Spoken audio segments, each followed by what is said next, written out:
سودی نظام کے ذریعے سے پیسہ چند ہاتھوں میں، والامانۃ مغنما، امانت کھائی گئی، والزکوٰۃ مغرما، زکوٰۃ کا انکار ہوا، تو علم غیر الدین، دین کا علم دنیا کے لیے حاصل کیا، اطاع الرجل زوجتہ، لوگ بیویوں کے فرما بردار ہوئے، وعق امہ، ماؤں کے نافرمان ہوئے، وادنا صدیقہ، دوست کو قریب کیا، واقصى اباہ، باپ کو دھکا دیا، وصاد القبیلۃ فاسقہم، قبیلے کا سردار نافرمان اللہ کا مجرم جو قبیلے کا سردار بنا، اور کان رئیس القوم ارذلہم، قوم کا جو رئیس یعنی قوم کا جو بادشاہ، حکومت نکمے نااہلوں کے ہاتھ میں ہوئی، اکرم الرجل مخافۃ شرہ، ایک دوسرے کا اکرام ہے، سینے میں بغض ہیں، ایک دوسرے کو سلام ہے، اندر میں نفرتیں ہیں، وارتفعت الاصوات فی المساجد، مسجدوں میں لڑنے بیٹھ گئے، وظہرت القینات والمعازف، گانے والیاں معزز ہو گئیں، گانے کے آلات عام ہو گئے، وشربت الخمور، شراب پی گئی، ولبس الحریر، اور ریشم پہنا گیا، ولعن آخر هذه الامة اولها، اس امت کے آخری حصے نے پہلے حصے کو گالیاں دیں۔ جب یہ سارا کام ہو جائے گا تو پھر کیا ہوگا؟ فَلْيَرْتَقِبُوا عِنْدَ ذَلِكَ رِيحًا حَمْرَاءَ، پھر انتظار کرو، ایسا خون بہے گا کہ ہوائیں بھی سرخ ہو جائیں گی، ہواؤں میں تمہارے خون کے چھینٹے اڑتے چلے جائیں گے، وَزَلْزَلَةً، اور زلزلے آئیں گے، وَقَذْفًا، آسمان سے پتھر برسیں گے۔ یہ جو بم برس رہے ہیں یہ وہی پتھر ہی تو ہیں جس کو اللہ کا نبی اس زمانے میں تعبیر کر رہا ہے، پتھر برسیں گے، اور ممکن ہے اگر توبہ نہ ہو تو واقعی اوپر سے ہی پتھر برسنے لگ جائیں، اس کا بھی کوئی پتہ نہیں ہے، اور مسخن، چہرے بگڑ جائیں گے، وخسفن، زمین میں گاڑ دیے جائیں گے، وآیات متتابعات، اور اوپر نیچے اللہ کا عذاب آئے گا، جیسے تسبیح کا دھاگا ٹوٹے اور اس کے دانے گرتے ہیں، اس طرح عذاب آئے گا۔ یہ کب ختم ہوگا؟ جب تک یہ توبہ نہیں کرتے یہ ختم نہیں ہوگا۔ اذا تبایعتم بالعینہ، آج ایک حدیث مجھے کچھ برس کے بعد یاد آئی، اذا تبایعتم بالعینہ، جب تمہاری تجارت سود پہ آ جائے گی، ورضیتم بالزرع، اور تم زمیندارے کے غلام بن جاؤ گے، زمیندارے کے پیچھے ہاتھ دھو کے پڑ جاؤ گے، اور زراعت کے غلام بن جاؤ گے، وترکتم الجہاد، اور اللہ کے دین کو دنیا میں زندہ کرنے کے لیے جہاد چھوڑ دو گے، سلط اللہ علیکم ذلا، اللہ تم سب کو ذلیل کر دے گا، حتی ترجعوا الی دینکم، جب تک لوٹ کے دین کی طرف نہیں آؤ گے یہ ذلت کی چادر مسلط رہے گی۔ میرے بھائیوں، جو اس وقت امت پہ حالات ہیں، ان کی اتنی پریشانی نہیں ہے، پریشانی اس بات کی ہے کہ یہ سب کچھ دیکھ کر کوئی توبہ کرنے کو تیار نہیں، کوئی بے نمازی نماز پہ آنے کو تیار نہیں، کوئی سود کھانے والا سود چھوڑنے کو تیار نہیں، کوئی گانا سننے والا گانا چھوڑنے کو تیار نہیں، کوئی ظلم کرنے والا ظلم چھوڑنے کو تیار نہیں، کوئی وکیل قاتل کا کیس چھوڑنے کو تیار نہیں، زانی شرابی کا کیس چھوڑنے کو تیار نہیں، اسے پیسہ چاہیے، چاہے قاتل آ جائے، چاہے زانی آ جائے، چاہے زمین دبا کے آ جائے، اس کو فیس دے دے، وہ اس کو بچانے کے لیے سارا زور لگائے گا۔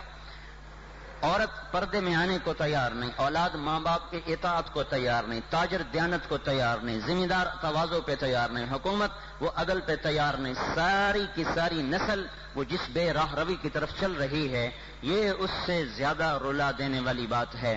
جو مر گئے بم سے، گولی سے، آگ سے، وہ تو چلے گئے جنت میں، اسلام کے نام پہ مر گئے، ان کا تو مسئلہ ٹھیک ہو گیا، نہ کوئی نماز تھی، نہ روزہ تھا، صرف ایک کلمہ لیے پھرتے تھے، اس کلمے کی نسبت پر مصیبت آئی، اس کلمے کی نسبت پر مار پڑی، قتل ہوئے، سیدھے گئے جنت میں۔ مسئلہ ہمارا ہے کہ اگر ہم توبہ نہیں کرتے تو یہ تکلیفیں مزید بڑھ سکتی ہیں، یہ شکنجہ مزید کسا جا سکتا ہے۔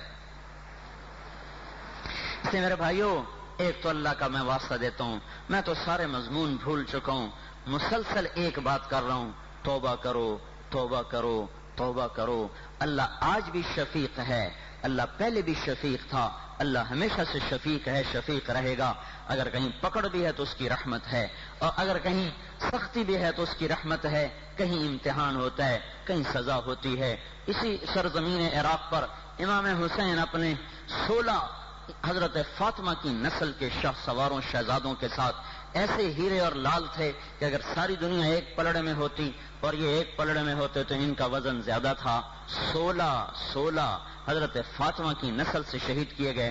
اور باقی اس کے علاوہ جو تھے 5 مزید جو حضرت علی کے حضرت کی دوسری بیوی سے جو تو 21 آدمی حضور پاک صلی اللہ تعالی وسلم کے خاندان سے شہید کیے گئے.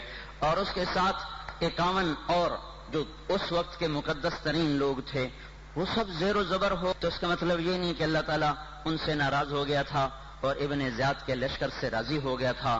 ان کے درجات بلند کرنے تھے, ان کو یہ مقام دے دیا. دوسروں کو ذلیل خوار کرنا تھا قیامت تک, ان کو وہ مقام دے دیا. اللہ تعالیٰ کی طرف سے جب امتحان آتا ہے, کبھی گناہوں کی سزا میں آتا ہے, کبھی درجات کی بلندی میں آتا ہے. اس وقت ہم گناہوں کی سزا میں پکڑے ہوئے ہیں. اب صرف ایک بازار میں دیکھو کس طرح اللہ کی نافرمانی ہو رہی ہے, اور کتنے گانے کی دکانیں ہیں, کتنے فلموں کی دکانیں ہیں, کتنے یہ پرائز بانڈ والے بیٹھے ہوئے ہیں, اور کتنا کھلم کھلا یہ سود پہ نظام چل رہا ہے. چلو حکومت نے بینک بنائے سود پر پیسہ دینے کے لیے, اب تو عام لوگ بھی سود پہ پیسہ دیتے ہیں. ان کو کس نے کہا تھا تم سود پہ پیسہ دو؟ تو حکومت کے سود ختم کرنے سے تھوڑا ہی سود ختم ہوگا, تو اندر میں اللہ کا خوف پیدا ہوگا, تو تب جا کر یہ احساس بیدار ہوگا. عورتیں بھی سود پہ پیسے دے رہی, ایک علاقے میں ان کا عورتیں بھی سود پہ پیسے دیتے, مرد بھی سود پہ پیسے دیتے. تو بھائیو میری گزارش ہے, اللہ کا واسطہ دیتا ہوں, اللہ کی طرف رجوع کرو, توبہ کرو, اور وہ عمل جس پر اللہ کی مدد آتی ہے وہ ہے دعوت اللہ. اللہ تعالیٰ کے نبی نے فرمایا ہے وہ لوگوں بھلائی کی طرف بلاؤ اور برائی سے روکو, ورنہ کیا ہوگا, تم دعا کرو گے قبول نہیں ہوگی, سوال کرو گے پورا نہیں ہوگا, مدد چاہو گے اترے گی نہیں. اس شرط کے سے پیغام کو دنیا میں پہلا حملہ جو شام پر کیا وہ حضرت عمرو بن عاص نے کیا.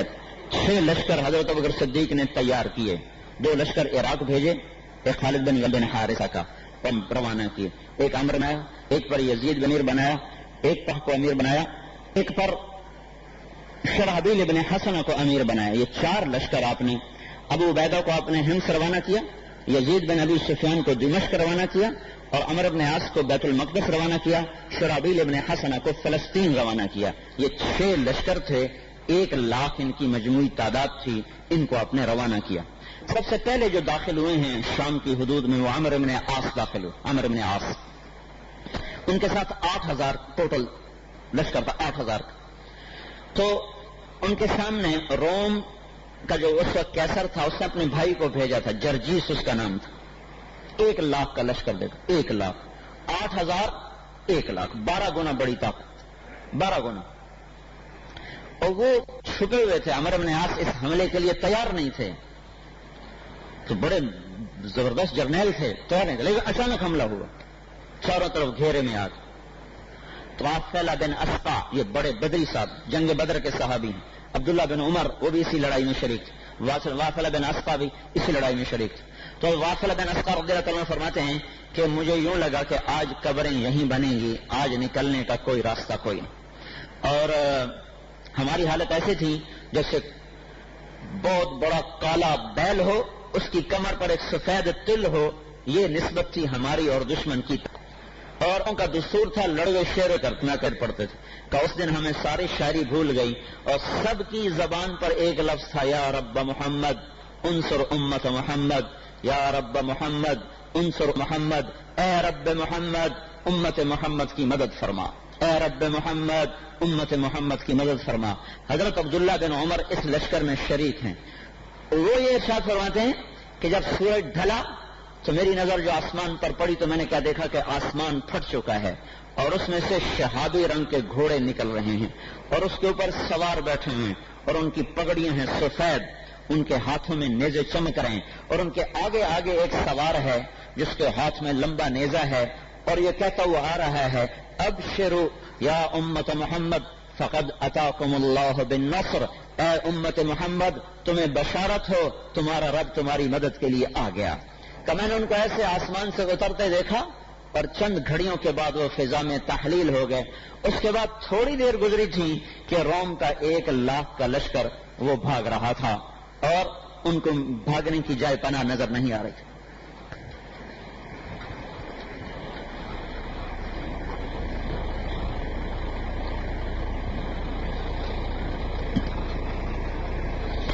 جب اللہ ساتھ تھا اس طرح غیبی نظام چلتا تھا. تو اللہ تعالیٰ کے نبی نے ہمیں اپنی مدد میں نے یہ بتایا نا کہ مدد کیسے اٹھتی. اب میں یہ بتا رہا ہوں مدد کیسے آتی ہے. ایک توبہ ہو. توبہ جتنے یہ گناہ میں نے بتائے سارے فیصلہ آباد میں ہو رہے ہیں. گھروں میں ماں باپ کی نافرمانیاں ہیں, بازاروں میں خیانتیں ہیں, مسجدوں میں لڑائیاں ہیں, گانے کا نظام ایسا کہ گاڑیوں میں تو حیران ہوں. جب ہم آ رہے تھے گلگت سے واپس کو اتنا وہ خطرناک راستہ ہے, وہ ہر جگہ وہ جو 7,000 ٹن بارود مارا گیا ان پہاڑوں میں سڑک بنانے کے لیے, تو سارے پہاڑ لرز گئے ہیں. تو ہر وقت پتھر گرتے رہتے ہیں ہر وقت. بعض اوقات ایسا ہوتا ہے کہ اوپر سے پتھر آتا ہے اور سیدھا آ کے کسی جیپ کو لگتا ہے, کسی کار کو لگتا ہے, اسے اٹھا کے دریا سندھ میں پھینک دیتا ہے. نہ گاڑی نظر آتی نہ لاشیں نظر آتی, اتنی تیزی سے دریا بہ رہا ہے اور اتنا سیدھا نیچے. وہاں گاڑیاں جا رہی ہیں اور اس نے اگر اس حال میں موت آ گئی تو اللہ کو کیا جواب دیں.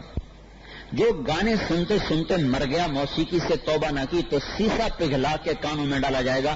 جو ادھر داخل ہوگا ادھر سے نکل جائے گا.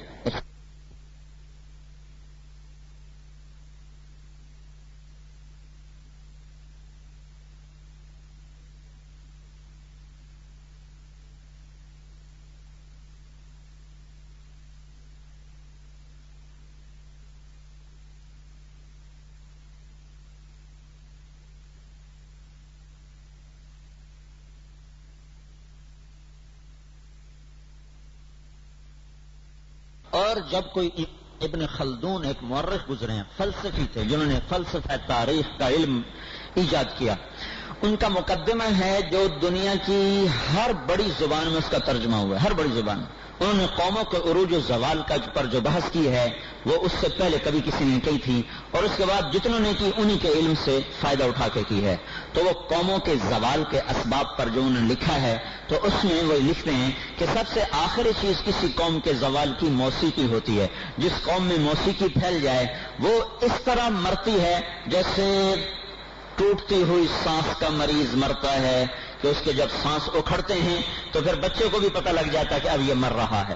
پھر کسی ڈاکٹر کو کہنے کی ضرورت نہیں کہ اب یہ نہیں بچے گا, پھر یہ بچہ بھی کہے گا مر رہا ہے. جب کسی قوم میں موسیقی پھیل جاتی ہے تو وہ اس طرح طور پہ گر جاتے ہیں, برباد ہو جاتے ہیں. اور ایک اور انہوں نے تشبیہ دی کہ جیسے تابوت میں میت رکھا اور اس پر کیل گاڑنے لگے, آخری کیل گڑ جاتا ہے, پھر اس کا باہر سے رشتہ ٹوٹ جاتا ہے. ایسے ہی جو قوم موسیقی کی عادی ہو جاتی ہے یہ ان کے زوال کا آخری کیل ہوتا ہے, جس میں ان کی میت ہے اور اوپر زوال کا تابوت ہے, اور اس کی آخری کیل ہے جو ان کی تباہی اور ہلاکت کو ہمیشہ کے لیے ان کا مقدر بنا دیتی ہے. جب تک کوئی توبہ کر کے اللہ کی طرف لوٹ کے نہیں آتا اللہ کا نظام نہیں بدلتا.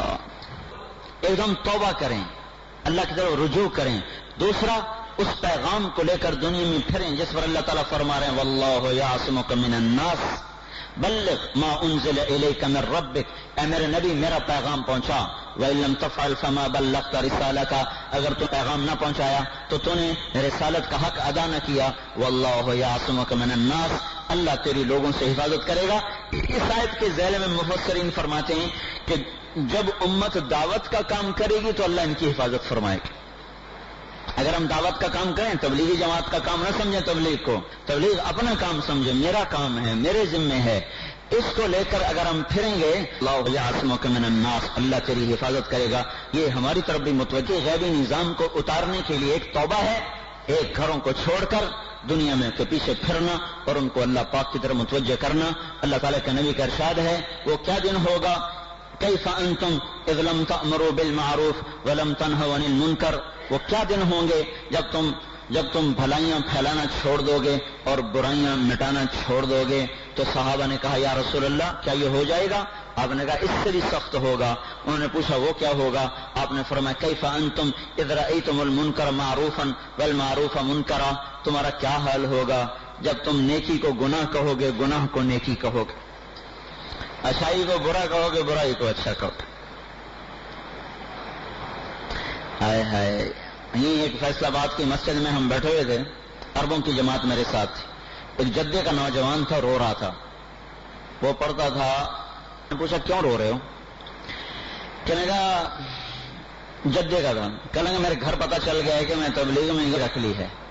تو میرے باپ کا بھی فون آیا ہے, میری ماں کا بھی فون آیا ہے کہ داڑھی منڈا کے آنا, ہم تجھے داڑھی کی شکل میں دیکھنا نہیں چاہتے.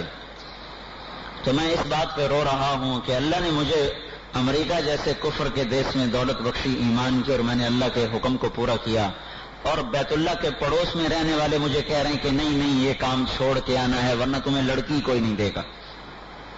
تو میں نے ان سے کہا کہ میری گردن کاٹ دینا, یہ تو نہیں کٹے گی. تو میں اس صدمے سے رو رہا ہوں کہ یہ کیا ہو رہا ہے. ایک حدیث میں آتا ہے ایک وقت آئے گا آدمی کے ماں باپ اس کے دشمن ہو جائیں, اس کی بیوی اس کی دشمن ہو جائے گی, اس کے رشتہ دار اس کے دشمن ہو جائے. دشمن ہونے کا کیا مطلب ہے کہ اس کو اللہ کی نافرمانی کی طرف کھینچیں گے, وہ فرمان برداری کو چلے گا, اسے نافرمانی کی طرف کھینچیں گے. اگر ان کے ساتھ چل گیا تو وہ بھی برباد ہیں, یہ بھی برباد ہو جائے گا.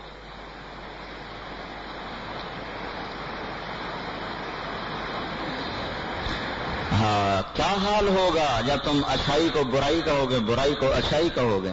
کہ یا رسول اللہ کیا یہ ہو سکتا ہے؟ کہا ہاں, اس سے بھی اگلی بتاؤں. کہ وہ کیا؟ قال کیف انتم امرتم بالمنکر ونہیتم عن المعروف. تمہارا کیا حال ہوگا جب تم بھلائی مٹانا شروع کر دو گے اور برائی پھیلانا شروع کر دو گے. جب تم برائی پھیلانے لگو گے, سود کے نام پر بینکوں کا نظام چلے گا, اور بانڈ کے نام پر اور انعامی اسکیموں کے نام پر جوئے کا نظام چلے گا. جب تم بھلائی برائی کو پھیلانا شروع کر دو گے, تفریح کے نام پر موسیقی اور گانے اور فلمیں اور فحاشی اور ہر حیا کا جو پہلو ہے وہ اس کو پھاڑ پھوڑ کے بے حیا ہو کر باہر نکل آئیں گے. وہ کیا دن ہوگا جب تم برائی پھیلانے والے بن جاؤ گے اور نیکیوں کو مٹانے والے بن جاؤ گے. برائی نیکیاں مٹاؤ گے, وہ کیا دن ہوگا, وہ کیا دن ہوگا. یا رسول اللہ کیا یہ ہوگا؟ کہاں ہوگا. کہا پھر کیا ہوگا؟ کہ پھر یہ ہوگا کہ اللہ تعالیٰ فرماتا ہے بی حلفت لأتیحن لهم فتنة یسیر الحلیم فیہا حیران. پھر اللہ تعالیٰ کہتا ہے مجھے میری عزت کی قسم میں ان کو ایسے ادا کہ ان کی عقلیں بھی ماری جب تک یہ توبہ نہ کر لیں. تو میرے بھائیوں, ایک تو ہم توبہ کریں, ایک وہ مبارک عمل جس کے لیے اللہ تعالیٰ نے اس امت کا انتخاب کیا کہ اللہ کے پیغام کو لے کر ساری دنیا میں پھرنا, اس کی ہم صدا لگائیں. طاقت فرعون کی ہو, جدید فرعون ہو یا قدیم فرعون ہو, جدید نمرود ہو یا قدیم نمرود ہو, جدید قارون ہو یا قدیم قارون ہو, اللہ تعالیٰ ذوالجلال والاکرام کے سامنے کسی کی حیثیت بھی مچھر سے بھی زیادہ, مچھر کے برابر بھی نہیں, ایک پر کے برابر نہیں. اللہ ہمیں چاہ لے, وہ ارادہ کر لے, اس کے ارادے کو وجود میں لانے کے لیے بھائیو ہمیں توبہ کرنے کی ضرورت. اس لیے میں کہتا ہوں جلوس نکالنے کا کوئی فائدہ نہیں. کتنے مارچ کیے, کتنے, کوئی حکومت کو گالیاں دے رہا, کوئی فوج کو گالیاں دے رہا, کوئی سیاستدانوں کو گالیاں دے رہا, کوئی امریکہ کو گالیاں دے رہا, توبہ کوئی بھی نہیں کر رہا. جلوس جا رہا ہے, زور کی نماز غائب ہو گئی, تو اس جلوس سے اللہ کی مدد کیسے آئے گی؟ عصر کی نماز بھی غائب ہو گئی, کسی نے نہ عصر پڑھی نہ ظہر پڑھی, تو یہ تو پہلے بھی ایک مجرم تھے اور زیادہ مجرم ہو گئے. ایک یہ اللہ کے خلاف بھی بغاوت کی, اب ملک کو بھی قومی نقصان پہنچایا, سڑکیں بند, بازار بند, جو نظر آیا مار دیا, توڑ دیا, پھوڑ دیا. وہ غریب جو روزانہ بچوں کے لیے مزدوری کر کے تازہ روٹی لے کے جاتا ہے, اس کا چولہا بھی ٹھنڈا کر دیا. اور اللہ کا فیصلہ تو نہ بدلا. اللہ کا فیصلہ بدلنے کے لیے اپنے اوپر چھری پر چلانی پڑتی, ہم اوروں پہ چھری چلانے کے عادی ہو چکے. اب بھائیو, کسی کو کچھ برا نہ کہو تو اپنے نفس کو برا کہو اور توبہ کرو, اور یہ پھرو اللہ کے راستے میں, اللہ کے راہ کی نقل و حرکت اور یہ تبلیغ میں جانا, یہ اللہ کا فیصلہ بدلوائے گا, یہ اللہ کی رحمت کو متوجہ کروائے گا. تو اس وقت کی ضرورت یہ نہیں ہے کہ ہم جلسے کریں اور جلوس نکالیں اور حکومت کو گالیاں دیں, فوج کو گالیاں دیں, پولیس کو گالیاں دیں. وہ ہمارے ہی بھائی ہیں, جیسے ہم ویسے وہ, جیسی تیری ڈفلی ویسا میرا راگ, جیسی تو بجائے گا ویسا میں گاؤں گا. اب بے نمازیوں پر جنید بغدادی بیٹھے گا, گٹار پکڑ کے ناچنے والوں پر شیخ عبد القادر جیلانی کی حکومت آئے گی, سرے بازار محفل میں ناچنے والی لڑکیوں پر اللہ تبارک و تعالیٰ کوئی جا کر رابعہ بصری جیسی خواتین ان کے سر پہ بٹھائے گا. جیسے ہم ہیں ویسے ہمارے حکمران ہیں, تو ان کو برا بھلا کہنے کی غرض ہو, اپنے آپ کو برا بھلا کہو, ان کی ہدایت کی دعا کرو. مامون رشید سے ایک آدمی نے کہا تو کیسا خلیفہ ہے, دیکھتے نہیں عمر کیسا خلیفہ تھا, ٹاٹ پہنتا تھا, یہ کرتا تھا, تو ایسا بڑا کر و فر, بڑا سمجھدار آدمی تھا. انہوں نے کہا عمر جو تھا نا, اس کے عوام تھے ابو ہریرہ، میرے عوام ہو تم پہلے ابو ہریرہ بن جاؤ پھر میں عمر بن جاؤں گا. تم تو رہو ایسے ہی بدماش، مجھے کہو بن جا عمر تم تو مجھے پاگل سمجھ کے ویسے ہی نکال دو گے. تو بھائیو، ہر مسلمان محترم ہے، اس میں کہتا ہوں 55 سال میں کر دے منفی پہلو کر دیکھا، جلسے کیے، جلوس کیے، بندے مارے، سڑکیں ٹائر جلائے، سائن بورڈ توڑے، دکانوں کو آگ لگائی، غریبوں کی روزی پہ لات ماری. کیا اللہ کا فیصلہ کیا بدل گیا؟ اب جو میں نسخہ بتا رہا ہوں پچھلے 3 سال سے گلا پھاڑ پھاڑ کے، اس پہ تو عمل کر کے دیکھ لو. توبہ کرو، توبہ کرو، ہڑتال کرو نماز کے لیے، ظہر پہ بازار بند ہو جائے، عصر پہ بازار بند ہو جائے، مغرب پہ بازار بند ہو جائے، عشاء پہ بازار بند ہو جائے، عشاء تک ویسی دکانیں نہ کھولو، واپس آ جاؤ. یہ کیا ظلم ہے کہ جو صبح نکلے اور نہ بچوں کے پاس بیٹھے نہ بیوی کے پاس بیٹھے، وہ خوش ہیں کہ پیسہ آ گیا، نہ یہ پتا کہ بچے کے اخلاق کہاں جا رہے ہیں، بیٹی کے اخلاق کہاں جا رہے ہیں، گھر میں کیا دین کا کیا حال ہے، تھکے ہارے آئے ٹیلی ویژن دیکھنے بیٹھ گئے یا کہیں روٹی کھانے چلے گئے، چل بھائی سو گئے. اسی گھر میں رہتے ہوئے نہ باپ کو پتہ ہے میری بیٹی کس اخلاق پہ جا رہی، میرا بیٹا کس اخلاق پہ جا رہا ہے. آخر کل کو میری بیٹی نے کسی کے گھر جانا ہے، اگر اس نے اخلاق نہیں سیکھے ہوں گے تو وہاں کیا مصیبتیں آئیں گی. اور کل کو میرے بیٹے کے ساتھ کسی کی بیٹی نے آنا ہے، تو اگر میں نے اس بچے کے اخلاق نہ بنائے تو کسی کی بیٹی کے ساتھ یہ کیا کیا ظلم و ستم ڈھائے گا اور کیا کیا فرعون بن کر اس کی زندگی کو تلخ کر دے گا. اس کو کوئی سوچتا نہیں، اپنے بچوں کے لیے وقت نہیں نکالتا. ہم بچوں کے لیے کمائی کا کیا فائدہ؟ تم جانوروں کے لیے کما رہے ہو کہ بچوں کے لیے کما رہے ہو؟ سب سے بڑا قیمتی سرمایہ تو اولاد ہے، اس کو بھی وقت نہیں دیتے. اسکول بھیج دیا، واپس آئے تو ٹیوشن نے پکڑ لیا، ٹیوشن سے فارغ ہو تو ٹیلی ویژن نے پکڑ لیا. تو باپ نے بیٹے کو ہفتے میں 1 گھنٹہ بھی 10 منٹ نہیں دیے باپ نے بیٹے کو کہ بیٹا یہ خیر ہے، یہ شر ہے، یہ کامیابی کا راستہ ہے، یہ ناکامی کا راستہ ہے. تو باپ خیانت کر رہا ہے اپنی اولاد کے ساتھ. چلو ہم نے تو گھر چھوڑا، ہم تو اپنے بچوں کے پاس ہیں نہیں. جو ہیں وہ کتنا بچوں کو وقت دے رہے ہیں، کتنا انہوں نے اپنے بچوں کو بیٹھ کے سمجھایا ہے. کس باپ نے بیٹی کو سمجھایا ہے کہ سسرال کے گھر میں جا کے کیسے زندگی گزارنا؟ کس باپ نے بیٹے کو سمجھایا ہے کہ پرائی بیٹی آنے والی اس کے ساتھ کیا سلوک کرنا؟ تو زندگیاں تلخ، برباد.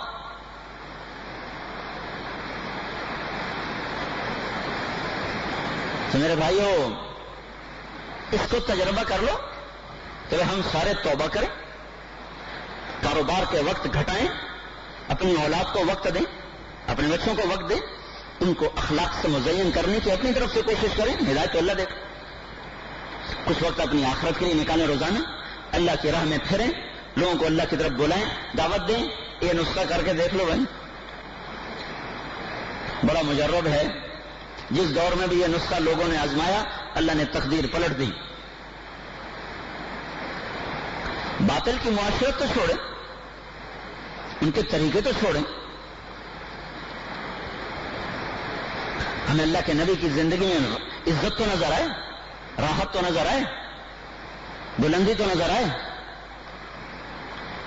تو بھائی اس کی کوشش کرو، اس کی نیت کرو، اس کو اللہ سے مانگو، پھرو. یہ ساری باتیں سننے بھی آسان ہیں، سنانا بھی آسان ہے، عمل میں لانا بڑا مشکل ہے. عادات جب پختہ ہو جاتی ہیں تو انہیں چھڑوانا مشکل ہو جاتا. تو اس لیے اللہ کی راہ میں نکلنا، تبلیغ میں پھرو بھائیو. ہم کو آپ کو تبلیغی جماعت میں شامل ہونے کی نہیں کہہ رہے، یہ تو تربیت ہے، اپنی ذاتی اخلاق کی محنت ہے، ایمان کی محنت ہے، اور سارے عالم میں اس کو لے کے پھرنے کی محنت ہے. اس کو کرو میرے بھائیو، بڑی اللہ کی مدد آئے گی، بڑا اللہ راضی ہوگا. لیکن کوئی رونے والا ہو، کوئی توبہ کرنے والا ہو، کوئی اللہ کی طرف رجوع کرنے والا ہو. میں ابھی آ کے میں نے فجر کی نماز پڑھی، وہی 2 صفیں. اتنا بڑا حادثہ امت پہ گزر گیا، وہی 2 صفیں فجر کی نماز میں، 2 صفیں پیچھے 10 آدمی کھڑے ہوئے. اتنے بڑے حادثے کے بعد بھی ایک نمازی نہیں بڑھا، ایک نمازی. اتنے بڑے حادثے کے بعد بھی کسی نے اپنی زندگی کی ترتیب کو نہیں بدلا. اسی طرح بچے ٹائیاں پہن کے اسکول جا رہے. اب بھی انہیں ان کی معاشرت سے کوئی نفرت نہیں ہوئی. میں یہ نہیں کہہ رہا کہ کافر سے نفرت کرو، اور ان کی معاشرت سے تو نفرت کرو. اب بھی انہیں کے قدموں میں سر رکھا ہوا ہے. معصوم بچوں کے گلوں میں ٹائیں لٹ کے اسکول جا رہے ہیں. 1834 میں آیا تھا لارڈ میکالے وائس رائے بن کر.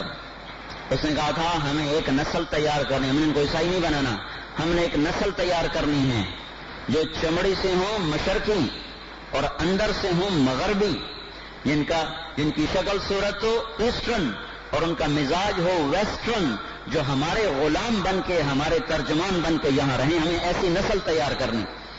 1834 سے یہ محنت شروع ہوئی. 1834 سے آج وہ محنت فروٹفل ہو چکی ہے. تو کچھ بھائی ہماری بھی سن لو یار، اپنے نبی سے اتنی محبت تو کرو کہ اس کی معاشرت میں آ جاؤ، اس کے طریقوں میں آ جاؤ، اس کی پناہ میں آ جاؤ. اب بھی اسی طرح انہی کے طریقوں سے نفرت اور ان کے طریقوں سے محبت ہے جن کا ظلم و ستم دیکھ کر بھیڑیے بھی رو رہے ہیں، شیر بھی آنسو بہا رہے ہیں، پتھر اور پہاڑ جن کے ظلم و ستم کو دیکھ کر آنسو بہا رہے ہیں. اب بھی ان کی کیا کروں، میرے منہ پہ آ جاتا ہے. میں نے کبھی اس موضوع کو نہیں چھیڑا، لیکن آج کل کے حالات ایسے ہیں کہ منہ پہ آ جاتا ہے.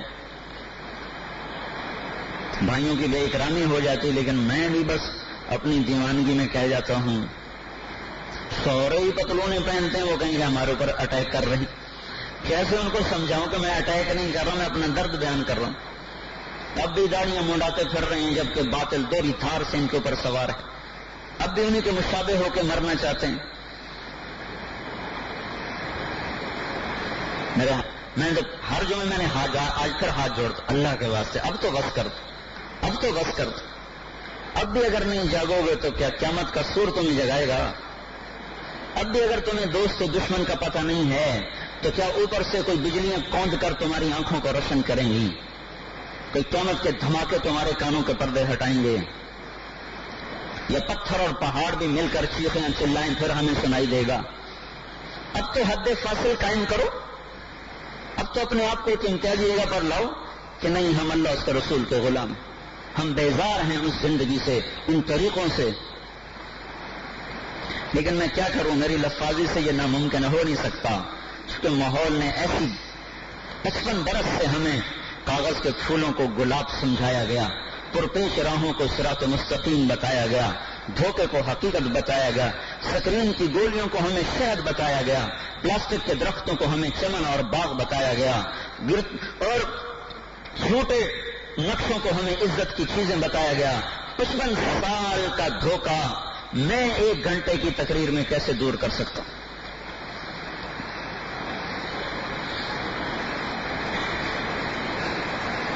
بڑی گہری جڑیں جا چکی ہیں. بہرحال بھائیو، فقیرانہ آئے صدا کر چلے، میاں خوش رہو ہم دعا کر چلے. ہم تو منت کریں گے کہ اللہ کرے ہمیں آپ کو یہ سمجھ آ جائے، ہم اپنے دوست اور دشمن کو سمجھ سکیں، اس محبوب کے طریقوں پر آ سکیں جو ہمارے لیے تڑپتا گیا، پستا گیا، ساری ساری رات روتا چلا گیا. اب بھی اگر آنکھ نہ کھلی تو پتہ نہیں پھر کب کھلے گی. بہرحال بھائی، مجھ سے ان دنوں میں ایسی باتیں ہو جاتی ہیں جو ایک مسلمان کے لیے بے اکرامی کا سبب بن جاتی ہیں، تو مجھے معاف کرنا. پاگل پن میں آدمی سے کیا کہہ جاتا ہے، تو یہ پاگل پن سا ہے. ادھر امت پر تباہی دیکھتے ہیں، ادھر امت کی غفلت دیکھتے ہیں تو پتھروں سے ٹکر مارنے کو جی چاہتے. کوئی نظر ہی نہیں آتی شکل. توبہ کے بغیر کام بنے گا نہیں، توبہ کرنے کے لیے لوگ تیار نہیں. کیا کریں؟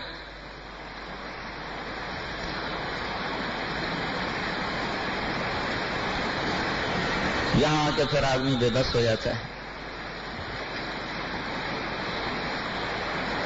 بہرحال بھائی، صدا تو لگانا، فقیر صدا لگانا چھوڑ دے تو جو 2 آنے 4 آنے گھر کو لے جاتا ہے وہی نہ ملے. تو ہمیں تو صدا لگانی ہے، شاید کسی نوجوان کسی بوڑھے کے دل پہ لگ جائے کوئی بات اور اپنی زندگی کے بدلنے کا فیصلہ کر لے، یا نہ کرے تو چلو کم از کم ندامت ہی ہو جائے تو بھی فقیر کا کام تو ہو گیا. تو بھائی مجھے فقیر سمجھو، پاگل جنونی فقیر، اس لیے میں ایسی باتیں میرے منہ سے نکل جاتی ہیں جو میں نے آج تک کبھی زبان پہ میں نہیں لایا، تو میں دکھ کی وجہ سے کہہ جاتا ہوں. کہ کب سمجھ آئے گی، کب آنکھ کھلے گی. ادھر اپنی بے بسی، ادھر غفلت. ایک عجیب سی شام ہے، عجیب سا اندھیرا ہے، راہیں پرپیش ہیں، نظر سمجھ نہیں آتا کہ اب جائیں کہاں. اللہ کو راضی کرنے کی جو راہیں ہیں ادھر چلنے کو ہم تیار نہیں. اور اللہ تعالیٰ کا اپنا قانون ہے، وہ اٹل ہے، وہ کیسے بدلنا چاہے تو اس کو روکنے والا بھی کوئی نہیں. بہرحال بھائیو، توبہ کرو، اللہ کی طرف رجوع کرو. اللہ ہم سب کو عمل کی توفیق بخشے. عباده الذين اصطفى أما بعد فأعوذ بالله من الشيطان الرجيم. بسم الله الرحمن الرحيم. فإذا أردنا أن نهلك قرية أمرنا متر فيها ففسقوا فيها فحق عليها القول فدمرناها تدميرا. وكم أهلكنا من القرون من بعد نوح وكفى بربك بذنوب عباده خبيرا بصيرا. وقال الله سبحانه وتعالى فكأي من قرية عتت عن أمر ربها ورسله فحاسبناها حسابا شديدا وعذبناها عذابا نكرا فذاقت وبال أمرها وكان عاقبة أمرها خسرا. أعد الله لهم عذابا شديدا فاتقوا الله يا أولي الألباب الذين آمنوا قد أنزل الله إليكم ذكرا. وقال النبي صلى الله تعالى عليه وسلم وليبيتن أناس من أمتي على أثر وبطر ولهو ولعب فيصبحوا قد مسخوا قردة وخنازير أعاذنا الله منها باستحلالهم المحارم وأكلهم الربا واتخاذهم القينات وشربهم الخمور ولبسهم الحرير وقطيعتهم الرحم أو كما قال صلى الله تعالى عليه وسلم.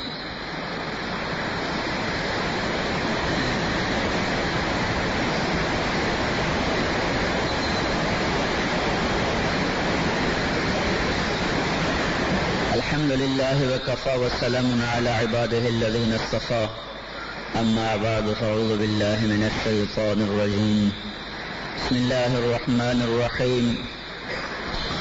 مكروا مكرا ومكرنا مكرا وهم لا يشعرون فانظر كيف كان عاقبة مكرهم أنا دمرناهم وقومهم أجمعين فتلك بيوتهم خاوية بما ظلموا إن في ذلك لآية لقوم يعلمون وأنجينا الذين آمنوا وكانوا يتقون. وقال تعالى وكان حقا علينا نصر المؤمنين. وقال النبي صلى الله عليه وسلم يوشك الأمم أن تداعى عليكم كما تداعى الآكلة على قصتها. قالوا أو من قلة نحن يومئذ يا رسول الله؟ قال لا بل أنتم يومئذ كثيرا ولكنكم غثاء كغثاء السيل ولا ينزين الله من صدور عدوكم المهابة منكم ولا يقذفن في قلوبكم الوهن. قيل ما الوهن يا رسول الله؟ قال حب الدنيا وكراهية الموت أو كما قال. اللهم إنا نسألك خير ما سألك منه عبدك نبيك محمد صلى الله عليه وسلم ونعوذ بك من شر ما استعاذك منه عبدك نبيك محمد صلى الله عليه وسلم. اللهم أنت المستعان وعليك البلاغ ولا حول ولا قوة إلا بالله. وقال النبي صلى الله عليه وسلم أبو بكر في الجنة وعمر في الجنة وعث في الجنة وعلي في الجنة وطلحة في الجنة والزبير في الجنة وسعد بن أبي وقاص في الجنة وأبو عبيدة بن الجراح في الجنة وعبد الرحمن بن عوف في الجنة وسعيد أبو الأعور في الجنة. أولئك حزب الله ألا إن حزب الله هم الغالبون ألا إن حزب الله هم المفلحون. رضي الله تعالى عنهم ورضوا عنه.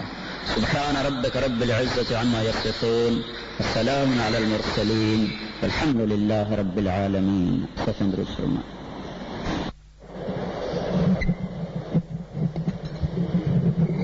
الحمد كما أنت أهله فصل على سيدنا ومولانا محمد كما أنت أهله وقل بنا ما أنت أهله إنك أهل التقوى وأهل المغفرة. ربنا آتنا في الدنيا حسنة وفي الآخرة حسنة وقنا عذاب النار.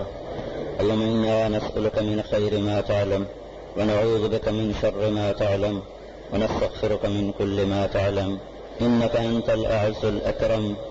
یا اللہ پوری امت کی حفاظت فرما. یا اللہ جن گناہوں کی وجہ سے تو ناراض ہوا، ہمارا نصیب ڈوبا، ہماری قسمت پھوٹی، ہمارے وہ گناہ خاص طور پہ معاف فرما دے. یا اللہ ہم سب ان گناہوں میں شریک ہیں، ہم انفرادی اجتماعی طور پر توبہ کرتے ہیں. یا اللہ اپنی نظر کرم کو ہماری طرف متوجہ فرما. یا اللہ اپنے غضب کے دروازے، اپنے غیظ کے دروازے، اپنے دروازے بند فرما. میرے مولا جس حد تک تیری طرف سے تنبیہ ہوئی، سزا ہوئی، اسی کو یا اللہ انتہا کا درجہ قرار دے کر باقی ساری امت کو معاف فرما دے. جن اعمال کی وجہ سے تو خوش ہوتا ہے، جن نیکیوں کی وجہ سے تو راضی ہوتا ہے، جن خوبصورت اعمال پر یا اللہ تیری مدد آیا کرتی ہے، ان اعمال سے پوری امت کو مزین فرما، پوری امت کو مزین فرما، پوری امت کو اپنا رجوع نصیب فرما. یا اللہ ہم کمزور ہو چکے ہیں، ضعیف ہو چکے ہیں، ٹوٹ پھوٹ چکے ہیں، بکھر چکے ہیں. مولا کہ تیرا معجزہ ہی ہے جو تیرے محبوب کی امت کو جوڑ سکے، کوئی معجزہ ہی ہے میرے مولا جو انہیں توبہ پہ لا سکے. اے مولا کریم یہ طاقت اب صرف ہاتھ میں ہے. یا اللہ تو ہی وہ ذات ہے جس نے آزر کے بیٹے کو خلیل اللہ بنایا. تو ہی وہ رب ہے میرے مولا جس نے فرعون کی گود میں موسیٰ کلیم کو پروان چڑھایا. تو ہی وہ مالک و ملک ہے میرے مولا جس نے ولید کے بیٹے کو سیف اللہ بنایا، جس نے خطاب کے بیٹے کو فاروق بنایا. یا اللہ آج دلوں کی دنیا اجڑی پڑی ہے، کھیتیاں ایسی نہیں اجڑتی مولا جیسے ہمارے دل کی فصل ایمان اجڑی. میرے مالک تو صحراؤں میں ایسا ویرانہ نہیں یا اللہ جیسے ہمارے دل کی دنیا میں ویرانے آئے. یا اللہ تجھے چھوڑ کر ہم نے بڑے دکھ پائے ہیں، تجھ سے دور ہو کر ہم بڑا تھکے ہیں میرے مولا. صحراؤں میں بھٹکنے والا مسافر ایسے نہیں تڑپتا اور تھکتا یا اللہ جیسے تجھ سے دوریاں ہو کر ہم تڑپے اور تھکے. ماں باپ سے بچھڑا ہوا معصوم بچہ ایسے نہیں بلکتا میرے مولا جیسے تجھ سے دوریاں پڑ کے ہم بلکے اور تڑپے ہیں. اے مولا کریم ہم تو دور ہو گئے، تو خود ہمیں قریب کر لے یا اللہ، تو خود ہمیں قریب کر لے یا اللہ. اتنی بڑی گمراہی کے لیے ہدایت کا نظام اب تیرے سوا کوئی نہیں چلا سکتا. نہ حکومتوں کے ہاتھ میں ہے، نہ صالحین کے ہاتھ میں ہے، نہ آج کے یا اللہ علماء اور مفکرین کے ہاتھ میں رہی ہے بات. پانی سر سے اوپر جا چکا ہے. اب تیری ذات کے خاص یا اللہ رحم کے دروازے کھلے بغیر کوئی شکل نظر نہیں آتی. اے مولا کریم ہم نے نماز پڑھی ہے، توبہ کی ہے، اتنے ہزاروں کے مجمع کے ساتھ تیرے دربار میں حاضری دی ہے جو تیری ذات کا واسطہ دے کر اپنی دہائی کرتے ہیں. یا اللہ اپنی نظر کرم ہماری طرف پھیر دے، اپنی نظر کرم ہماری طرف پھیر دے. یا اللہ ہم ساری دنیا میں پٹ پٹا کر ذلیل و خوار ہو کر تیرے در پر آئے ہیں مولا. بچہ باہر مار کھاتا ہے، بھاگا ہوا باپ کو بلانے جاتا ہے، ہم بھی مار کھا کر تجھے بلانے آئے ہیں. یا اللہ ہم تجھے بلانے آئے ہیں میرے آقا، ہم تجھے بلانے آئے ہیں، ہم تجھے لینے آئے ہیں یا اللہ، ہم تجھے لینے آئے ہیں یا اللہ. تیرے سوا ہمارا کوئی آسرا نہیں، تیرے سوا ہمارا کوئی سہارا نہیں. ساری دنیا میں ہم بک چکے ہیں، بھیڑ بکری کی طرح ہمارے خون کے سودے ہوئے پڑے ہیں. آنے والا ہر دن ہر رات اس امت کو خوفناک تباہی لا رہا ہے. ادھر شیطان کے پنجے بھی گڑ چکے ہیں، توبہ کرنے کو امت تیار نہیں. ادھر باطل کے پنجے بھی گڑ چکے ہیں، معصوم بچوں کی ہڈیاں تو درکنار مولا ایک گوشت کی بوٹی بھی نہیں ملتی جس کو آگے رکھ کے جنازہ پڑھ دیا جائے.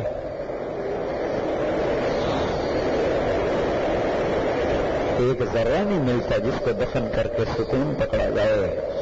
ہاتھوں سے دفنا کے غم ہلکے ہو جاتے، کندھوں پہ جنازے اٹھا کے غم ہلکے ہو جاتے ہیں. مولا تیرے محبوب کی امت پر وہ آفت آئی ہے یا اللہ وجود کے وجود پگھل گئے، اللہ ایک ذرہ بھی نہ ملا اس کو دفنانے کے لیے.